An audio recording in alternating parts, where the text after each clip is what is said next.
Hello, good morning, जोहार। मैं राजू और आप देख रहे हैं 24 झारखंड न्यूज। चलिए जानते हैं झारखंड की आज की 25 मुख्य बड़ी खबरों को। रांची को जल्द मिलेगा एक और फ्लाईओवर। शाहजानंद चौक से कांके रोड तक होगा निर्माण। राजधानी रांची के निवासियों को यातायात सुविधा के क्षेत्र में एक बड़ी राहत मिलने जा रही। शाहजानंद चौक से लेकर कांके रोड स्थित जज कॉलोनी के पास तक एक नया फ्लाईओवर बनाया जाएगा।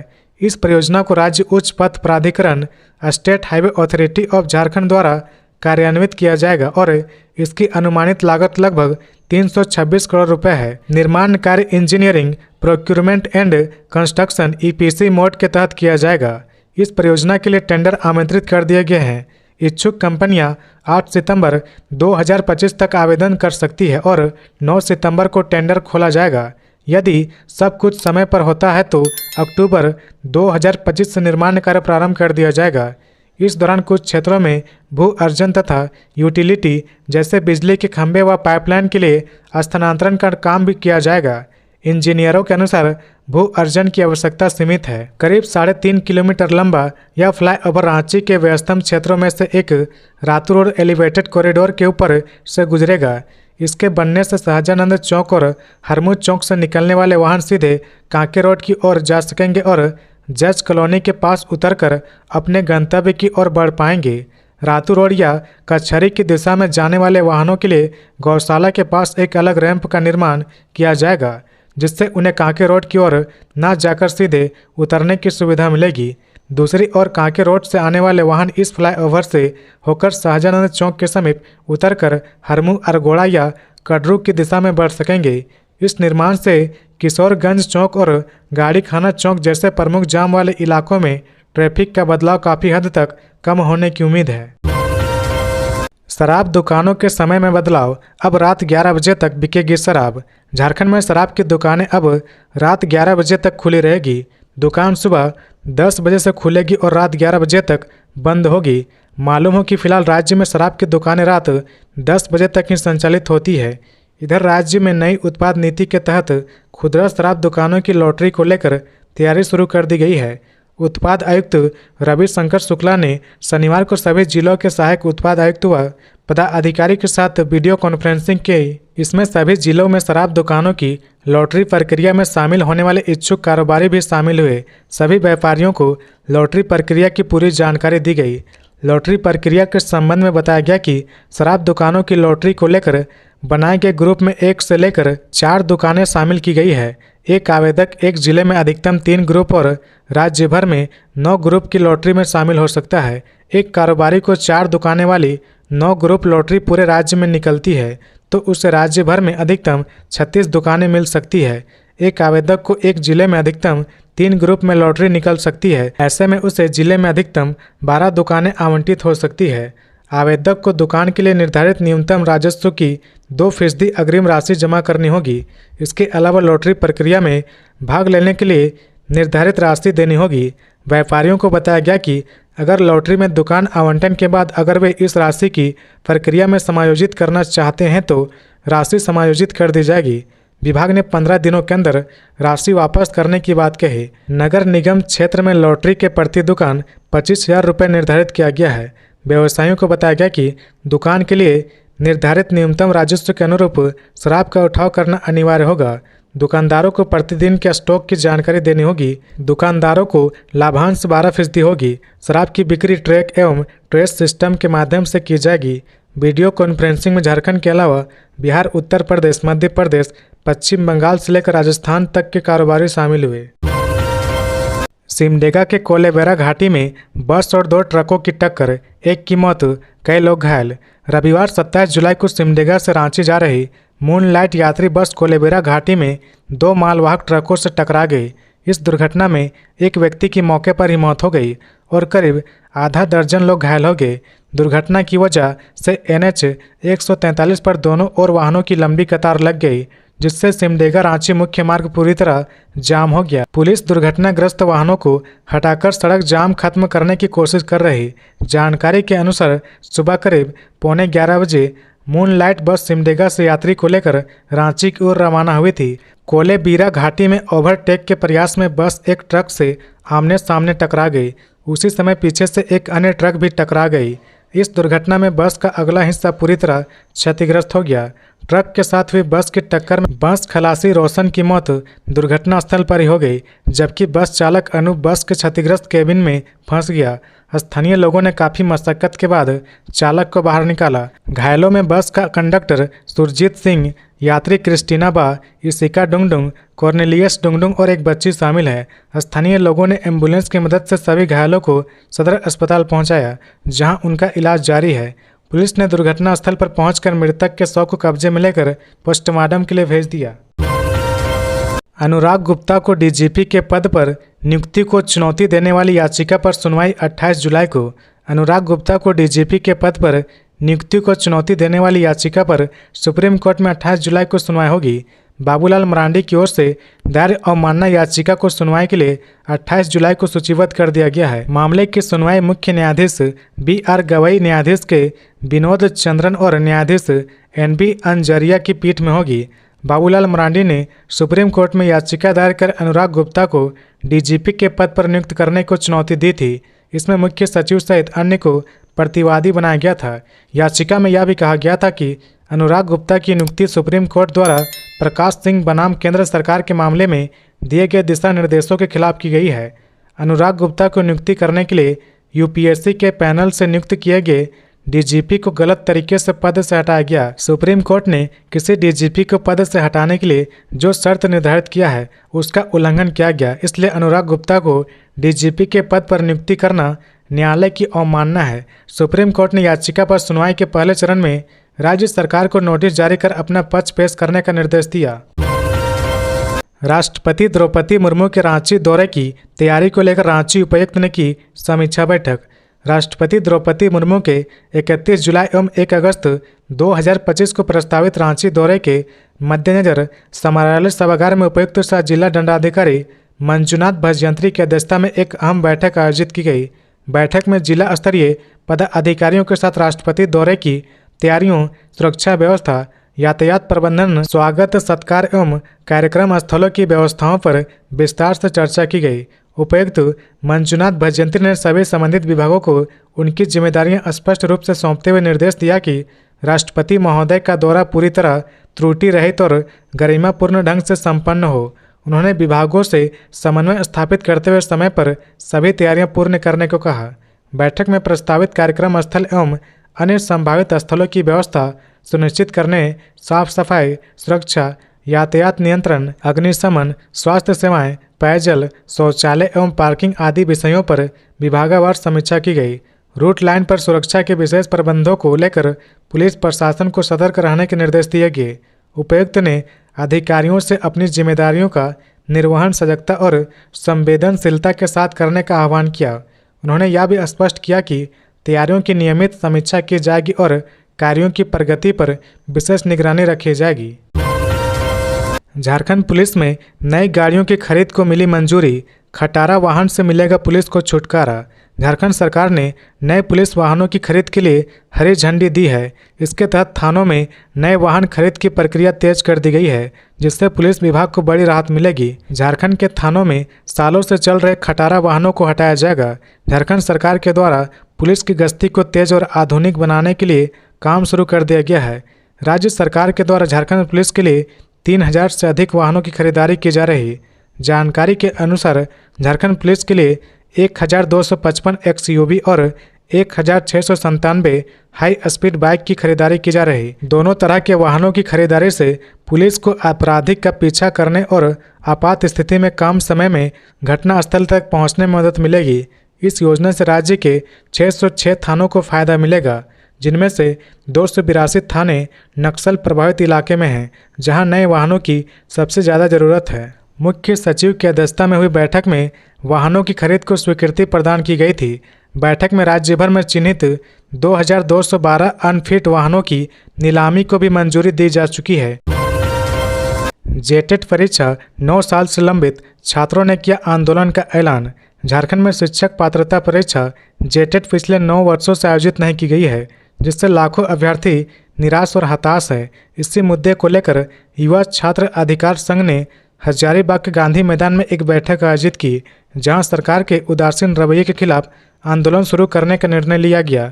छात्रों का कहना है कि वे सभी एनसीटीए से मान्यता प्राप्त संस्थानों से बीएड या डीएलएड की पढ़ाई पूरी कर चुके हैं और जेटेट परीक्षा देने के लिए पूरी तरह से योग्य हैं। संघ के सदस्य जीवन कुमार ने कहा कि सरकार की चुप्पी अब बर्दाश्त नहीं की जाएगी। यह परीक्षा हर साल होनी चाहिए, लेकिन 2016 के बाद से आज तक कोई आयोजन नहीं हुआ है।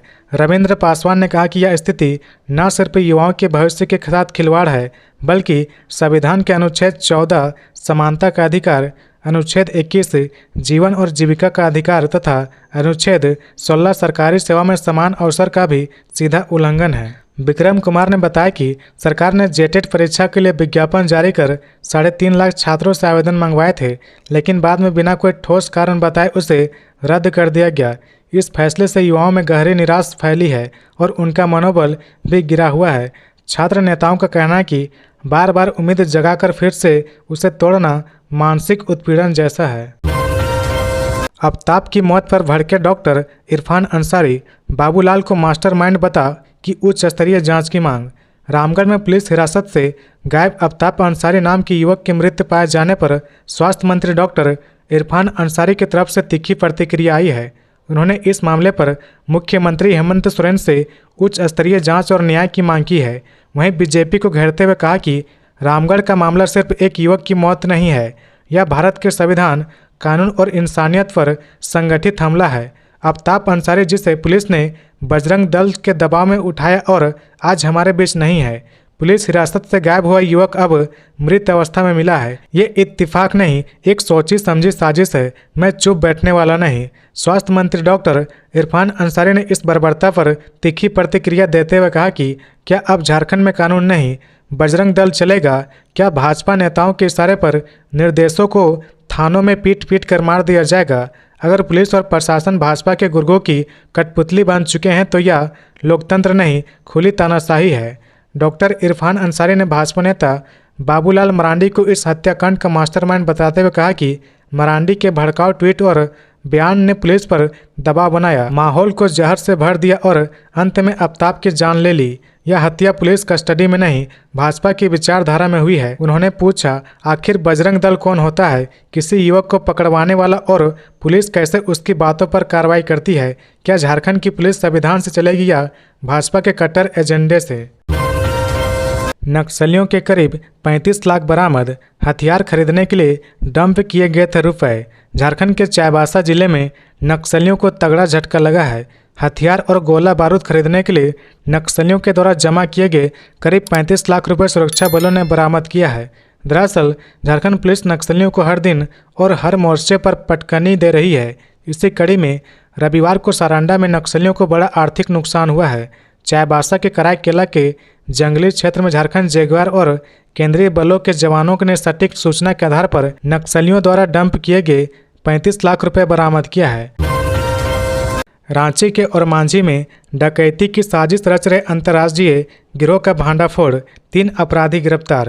रांची जिले के ओरमांझी थाना क्षेत्र में पुलिस ने एक बड़ी कार्रवाई करते हुए पावर ग्रिड में डकैती की साजिश रच रहे एक अंतर्राज्यीय गिरोह का भांडाफोड़ किया है। पुलिस ने 3 अपराधियों को गिरफ्तार कर उनके पास से हथियार, वाहन, नगद रुपए और अन्य आपत्तिजनक सामग्री बरामद की है। पुलिस को 26 जुलाई को लगभग 10:30 बजे गुप्त सूचना प्राप्त हुई थी। कुछ अपराधी बिना नंबर प्लेट की स्कॉर्पियो गाड़ी में सवार होकर पावर ग्रिड क्षेत्र में रेकी कर रहे और कॉपर तार की डकैती की योजना बना रहे। इस सूचना के आधार पर रांची पुलिस उप महानिरीक्षक सवरीय पुलिस अधीक्षक के निर्देश पर एक विशेष टीम का गठन किया गया, जिसमें पुलिस उपाधीक्षक सिल्ली के नेतृत्व में त्वरित कार्रवाई की गई। टीम ने ग्राम चेतनवाड़ी के पास घेराबंदी कर 3 अपराधी को गिरफ्तार किया। रामगढ़ में हाजात से फरार आफ्ताब अंसारी का शव बरामद, हिंदू टाइगर फोर्स पर 2 एफआईआर दर्ज। रामगढ़ थाना हाजात से फरार हुए आफ्ताब अंसारी का शव शनिवार देर रात दामोदर नदी से बरामद कर लिया गया। इस घटना के बाद रामगढ़ थाना में हिंदू टाइगर फोर्स के खिलाफ 2 अलग अलग मामले दर्ज किए गए हैं, जिनमें से एक व्यक्ति राजेश सिन्हा को गिरफ्तार कर लिया गया है। बाकी आरोपियों की गिरफ्तारी के लिए एसपी अजय कुमार के निर्देश पर 4 टीमें गठित की गई है, जो लगातार छापेमारी कर रही। उल्लेखनीय है कि आफ्ताब पुलिस हिरासत से फरार हो गया था, जिसके बाद आईजी के निर्देश पर रामगढ़ थाना के प्रभारी इंस्पेक्टर पीके सिंह को निलंबित किया जा चुका है। इधर इस मामले को लेकर रामगढ़ थाने में 2 अलग अलग प्राथमिकी दर्ज की गई है, जिसके बाद पुलिस ने हिंदू टाइगर फोर्स नामक संगठन के राजेश सिन्हा को गिरफ्तार कर लिया है। आफ्ताब का शव मिलने के बाद रामगढ़ थाने में 2 मामले दर्ज किए गए हैं। पहला मामला मृतक आफ्ताब अंसारी की पत्नी स्नेहा खातून ने दर्ज कराया है, जबकि दूसरा मामला आरसी गारमेंट दुकान की मालकिन नेहा सिंह ने दर्ज किया है। आफ्ताब इसी दुकान में काम करता था। प्राथमिकी दर्ज होने के बाद पुलिस ने हिंदू टाइगर फोर्स के राजेश सिंह को गिरफ्तार कर लिया। आफ्ताब की पत्नी स्नेहा खातून ने अपनी शिकायत में बताया कि आफ्ताब अंसारी गोला रोड के चट्टी बाजार स्थित आरसी गारमेंट में काम करते थे। 23 जुलाई को उनके पति के खिलाफ रामगढ़ थाना में यौन उत्पीड़न का एक मामला दर्ज हुआ था। उसी दिन शाम लगभग 3 बजे एक कार पर सवार कुछ लोग आरसी गारमेंट आए और खुद को टाइगर फोर्स का सदस्य बताया। उनमें से 3 लोग दुकान में घुसकर आफ्ताब को पीटने लगे और घसीटते हुए बाहर ले गए। दुकान के बाहर में भी आफ्ताब के साथ मारपीट की गई। थोड़ी देर बाद पुलिस मौके पर पहुंची और आफ्ताब को हिरासत में ले लिया, जिसके बाद से आफ्ताब की कोई जानकारी नहीं मिली। जमशेदपुर के एमजीएम अस्पताल में सुचारू संचालन को लेकर डीसी ने की बैठक, दिए आवश्यक दिशा निर्देश।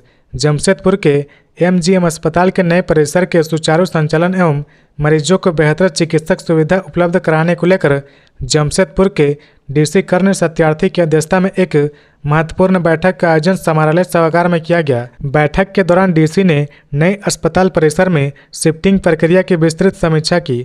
उन्होंने निर्देश दिया कि आगामी 15 दिनों के भीतर एक्सरे मशीन की स्थापना, पीएसए ऑक्सीजन प्लांट तथा एलएमओ यूनिट शिफ्टिंग का सफलतापूर्वक शिफ्टिंग और डायलिसिस सेंटर की शुरुआत सुनिश्चित की जाए। उन्होंने स्पष्ट किया कि अस्पताल में उपलब्ध मेडिकल संसाधनों का अधिकतम उपयोग हो तथा किसी प्रकार की तकनीकी या मानव संसाधन से जुड़ी बाधाएं मरीजों की सेवा में व्यवधान न बने। बैठक में डीसी ने निर्देश दिया कि 24 घंटे के भीतर पोस्टमार्टम रिपोर्ट निर्गत की जाए और जन्म एवं मृत्यु प्रमाण पत्रों के निर्गमन में आवश्यक विलंब की कोई शिकायत प्राप्त न हो, इसे सुनिश्चित किया जाए। अस्पताल परिसर की नियमित एवं उचित साफ सफाई सुनिश्चित करने के भी निर्देश दिए। वहीं अस्पताल के सामने पार्किंग क्षेत्र में हो रहे अतिक्रमण को हटाने की कार्रवाई हेतु सीओ मानगो को निर्देशित किया गया। बैठक में आउटसोर्स कंपनियों के लिए अनिवार्य रूप से आई कार्ड पहचानना, निर्धारित ड्रेस कोड में रहना तथा अनुशासन का पालन करना अनिवार्य किया गया है। बारिश बनी खूंटी के लिए आफत, पुल और डायवर्सन बार बार बह रहे, कई गांवों का संपर्क टूटा। खूंटी जिले में हो रही लगातार बारिश लोगों के लिए मुसीबत बन गई है। पेलोल गांव में बनाई गई नदी पर बना अस्थायी डायवर्सन शुक्रवार की रात बारिश में बह गया। यह डायवर्सन 19 जून को पुल के टूटने के बाद सरवनी मेले को देखते हुए जल्दबाजी में तैयार किया गया था। पहली ही तेज बारिश में यह भी पानी के तेज बहाव में बह गया। स्थानीय भाजपा नेता मनोज कुमार ने बताया कि शुक्रवार की रात हुई बारिश के बाद अब यह डायवर्सन भी पूरी तरह बेकार हो चुका है। उन्होंने कहा कि बरसात के मौसम में ना तो कोई अस्थायी पुल बन सकता और न ही टिकाऊ डायवर्सन की उम्मीद की जा सकती है। आवागमन बाधित होने से सबसे ज़्यादा असर स्कूली बच्चों पर पड़ा है। स्थानीय लोग जान जोखिम में डालकर मोटरसाइकिल और साइकिल को धक्का देकर पानी पार कर रहे। 4 पहिया वाहनों का आवागमन पूरी तरह से बंद है। ग्रामीणों को अब वैकल्पिक मार्ग से 8 से 10 किलोमीटर अतिरिक्त दूरी तय करनी पड़ रही। जल स्तर कम होने पर पथ निर्माण विभाग के कार्यपालक अभियंता रामेश्वर शाह ने बताया कि भारी बारिश और तेज बहाव के कारण डायवर्सन टूट गया है। उन्होंने कहा कि जल स्तर कम होते ही इसकी मरम्मत शुरू की जाएगी। मैकेनिक के बेटे ने नेशनल वॉलीबॉल टूर्नामेंट में चमकाया नाम, झारखंड की शान बना। हजारीबाग के मेरू इलाके से निकले एक बालक ने देश भर में अपनी प्रतिभा का लोहा मनवाया है। एक मैकेनिक के बेटे ने आज न केवल अपने माता पिता बल्कि पूरे झारखंड को गर्व से भर दिया। उस बालक का नाम आरव है। आरव ने एलपीयू यूनिवर्सिटी पंजाब में आयोजित नेशनल वॉलीबॉल टूर्नामेंट में अंडर 17 कैटेगरी में रांची रीजन की टीम का हिस्सा बनकर जीत दिलाने में अहम भूमिका निभाई। बता दें कि आरव केंद्रीय विद्यालय मेरू में पढ़ते हैं। आरव के पिता हजारीबाग जिले के बोर्ड चौक पर एक छोटी सी वर्कशॉप में मैकेनिक है। दिन भर गाड़ियों की मरम्मत करके वे थक जाते, लेकिन बेटे के खेल और पढ़ाई में कभी कोई कसर नहीं छोड़ी। उनका मानना है कि वह बच्चों के भविष्य से समझौता नहीं कर सकते। यही सोच थी जो आरव को केंद्रीय विद्यालय मेरू तक लेकर आई। आरव की सफलता सिर्फ एक खिलाड़ी की नहीं बल्कि एक पूरे छोटे कस्बे के सपनों की जीत है। 5वीं कक्षा से वॉलीबॉल के प्रति उनका जुनून इतना गहरा था कि वे घर के सामने खाली पड़े खेत को ही अपना अभ्यास मैदान बना लिया करते थे। रांची में बने एरोबिक बायो टॉयलेट्स बदहाल, राहगीरों को नहीं मिल रहा लाभ। राजधानी रांची में स्वच्छता और पर्यावरण सुरक्षा को ध्यान में रखकर नगर निगम द्वारा बनाए गए एरोबिक बायो टॉयलेट अब खुद ही गंदगी और बदइंतजामी के प्रतीक बन गए हैं। करीब 4 करोड़ रुपए की लागत से 4 अलग अलग स्थानों पर बनाए गए हैं, लेकिन कुछ जगहों पर इन टॉयलेट्स की हालत आज इतनी जर्जर हो चुकी है कि राहगीरों के लिए ये उपयोगी होने के बजाय परेशानियों का कारण बन रहे। इन बायो टॉयलेट्स की खासियत यह है कि इससे पॉल्यूशन नहीं होता। टॉयलेट के नीचे बायोडाइजेस्टर कंटेनर लगा होता है जिसमें मौजूद एनेरोबिक बैक्टीरिया शौच को गैस और पानी में परिवर्तित कर देता है। इस पूरी प्रक्रिया के बाद सिर्फ मीथेन गैस और पानी ही रह जाता है। इससे कोई बदबू नहीं आती और न ही प्रदूषण फैलता है। तैयार गैस का उपयोग किया जा सकता है, जबकि पानी को रिसाइकलिंग कर शौचालय या बागवानी में लगाया जा सकता है। लेकिन इस पूरे वैज्ञानिक प्रयास का असर जमीनी स्तर पर नदारद दिखता है। हरमू रोड स्थित बायो टॉयलेट की हालत सबसे खराब है। यात्री छांव के लिए लगाए गए शेड पूरी तरह टूट चुके हैं। टॉयलेट की दीवारें जर्जर हो चुकी है और अंदर सफाई की कोई व्यवस्था नहीं है। स्थिति यह है कि इन टॉयलेट्स के बगल में ही लोग लघु शंका करने को मजबूर है, जिससे पूरे इलाके में दुर्गंध फैली हुई है। बायो टॉयलेट्स में यूरिन स्टोर करने के लिए विशेष टैंक लगाया गया है जिसमें केमिकल मिलाकर उसे पानी में बदलने की व्यवस्था है, लेकिन यह तकनीक भी अब बेकार पड़ी है क्योंकि टॉयलेट्स फिलहाल चालू स्थिति में नहीं है। सुप्रीम कोर्ट के हस्तक्षेप के बाद झारखंड हाईकोर्ट ने वर्षों से लंबित केस में सुनाया फैसला। 10 लोगों से जुड़ा है मामला। झारखंड हाईकोर्ट ने जिन 10 लोगों के खिलाफ वर्षों से फैसला नहीं सुनाया था, सुप्रीम कोर्ट के हस्तक्षेप के बाद एक सप्ताह में अपना निर्णय सुना दिया है। मामला झारखंड के 10 लोगों से जुड़ा है जिनकी याचिका पर हाईकोर्ट वर्षों से फैसला नहीं सुना रहा था। सभी 10 दोषी सुप्रीम कोर्ट पहुंचे और इसके बाद एक सप्ताह के भीतर हाईकोर्ट ने अपना फैसला सुना दिया। राष्ट्रपति द्रौपदी मुर्मू का झारखंड दौरा। रांची, धनबाद और देवघर में सुरक्षा के कड़े बंदोबस्त। भारत की राष्ट्रपति द्रौपदी मुर्मू अपने 2 दिवसीय दौरे पर झारखंड आ रही हैं। राष्ट्रपति 31 जुलाई और 1 अगस्त को झारखंड में रहेंगी। राष्ट्रपति के दौरे को लेकर झारखंड पुलिस की ओर से सुरक्षा के व्यापक इंतजाम किए जा रहे हैं। राजधानी रांची, धनबाद और देवघर तीनों ही जिलों की पुलिस अलर्ट पर है। राष्ट्रपति द्रौपदी मुर्मू अपने 2 दिवसीय दौरे पर देवघर एम्स के पहले दीक्षांत समारोह में शिरकत करेंगी। इसके बाद राष्ट्रपति धनबाद में IIT ISM के दीक्षांत समारोह में भी शामिल होंगी। ऐसे में देवघर, रांची और धनबाद में राष्ट्रपति के आगमन को लेकर तैयारियों के साथ साथ पुलिस विभाग की ओर से सुरक्षा के कड़े इंतजाम किए जा रहे हैं। राष्ट्रपति के दौरे को लेकर DGP और मुख्य सचिव ने भी बैठक कर कई दिशा निर्देश जारी किए हैं। DGP अनुराग गुप्ता ने बताया कि राष्ट्रपति की सुरक्षा को लेकर IG रैंक के एक अधिकारी को नोडल बनाया गया है ताकि सुरक्षा में कोई त्रुटि ना रह जाए। वर्तमान में सावन का महीना चल रहा है। सावन के महीने में देवघर में श्रद्धालुओं के कांवरिया पथ को बिना बाधित किए राष्ट्रपति को एयरपोर्ट से एम्स तक ले जाने के लिए अलग मार्ग तय किया गया है। वहीं धनबाद में भी कार्यक्रम स्थल के साथ राष्ट्रपति जिन मार्गों से होकर गुजरेंगी उसे लेकर भी विशेष सुरक्षा इंतजाम किए गए हैं। वहीं राजधानी रांची में एयरपोर्ट से राजभवन जाने वाले रास्ते में भी सुरक्षा की विशेष व्यवस्था की गई है। राष्ट्रपति के आने जाने के दरमियान ट्रैफिक रूट में भी बदलाव किया जाएगा। राष्ट्रपति के दौरे को लेकर राज्य के DGP ने बताया कि राष्ट्रपति के झारखंड दौरे में कोई परेशानी नहीं होगी और कोई भी सुरक्षा में त्रुटि में ना हो, इसे लेकर हर संभव प्रयास किए जा रहे हैं। राष्ट्रपति 31 जुलाई को अपने 2 दिवसीय दौरे पर सबसे पहले रांची पहुंचेंगी, जहां पर वे राजभवन में रात्रि विश्राम करेंगी। 31 जुलाई को राष्ट्रपति रांची में रहेंगी, इसलिए राजभवन से लेकर एयरपोर्ट तक सुरक्षा व्यवस्था बेहद पुख्ता की जा रही है। केंद्रीय रक्षा राज्य मंत्री का बयान, कहा रांची के लोगों को मिलने वाली है केंद्र सरकार से कई सौगात। केंद्रीय रक्षा राज्य मंत्री संजय सेठ रविवार को रांची पहुंचे। उन्होंने बिरसा मुंडा एयरपोर्ट पर मीडिया से कई अहम मुद्दों पर बात की। उन्होंने झारखंड से जुड़ी कई बड़ी योजनाओं, सामाजिक बदलाव और राजनीतिक विषयों पर बयान दिया है।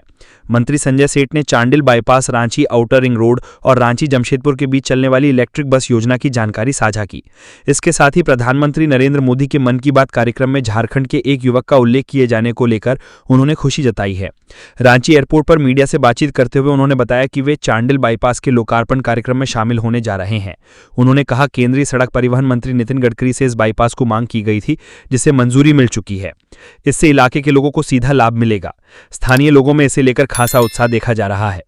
रक्षा राज्य मंत्री संजय सेठ ने प्रधानमंत्री नरेंद्र मोदी के मन की बात कार्यक्रम में झारखंड के गुमला जिले के बसिया क्षेत्र का उल्लेख किए जाने को बेहद गर्व की बात बताया।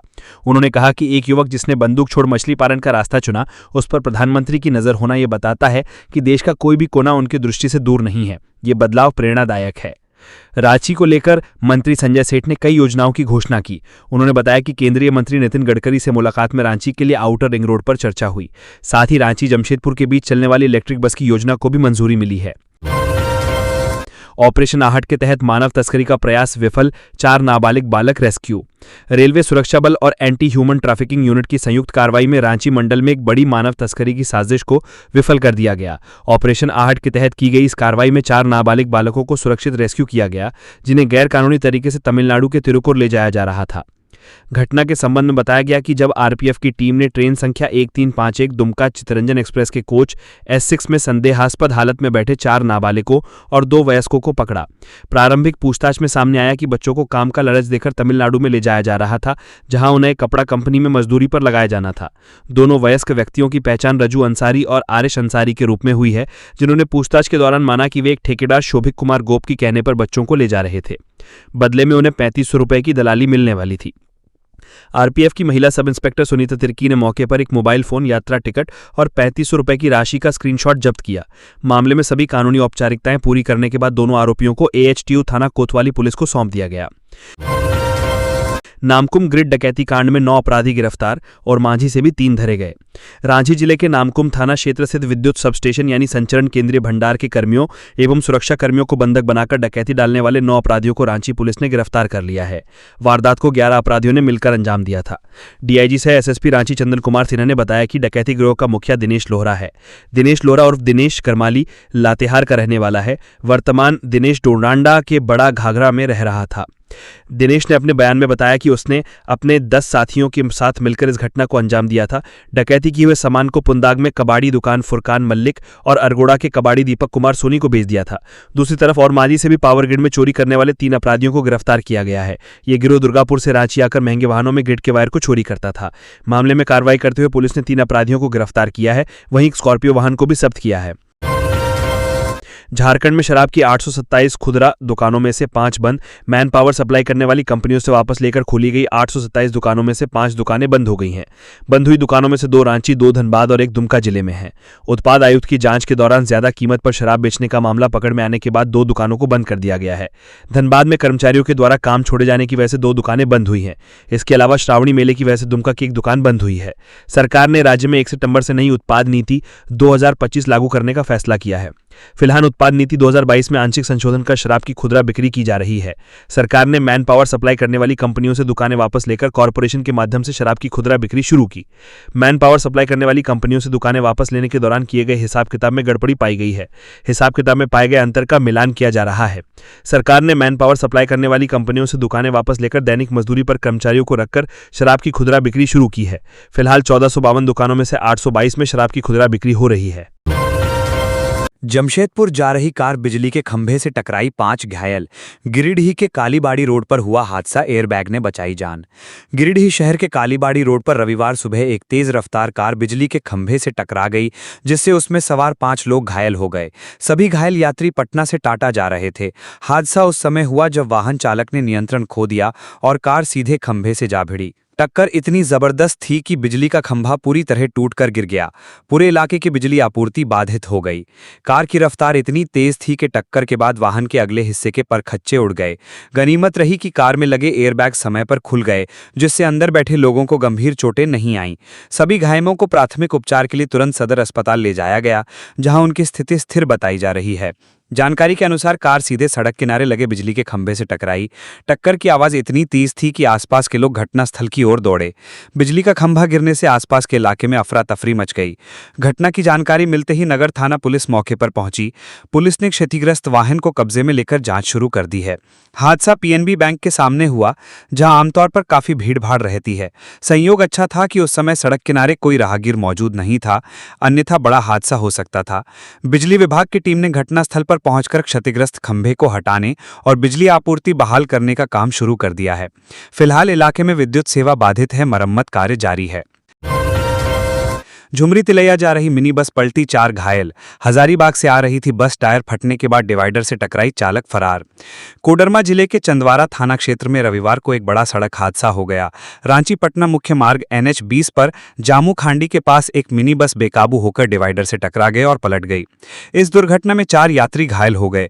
घायलों को स्थानीय लोगों की मदद से इलाज के लिए सदर अस्पताल कोडरमा भेजा गया, जहां एक की हालत गंभीर बताई जा रही है।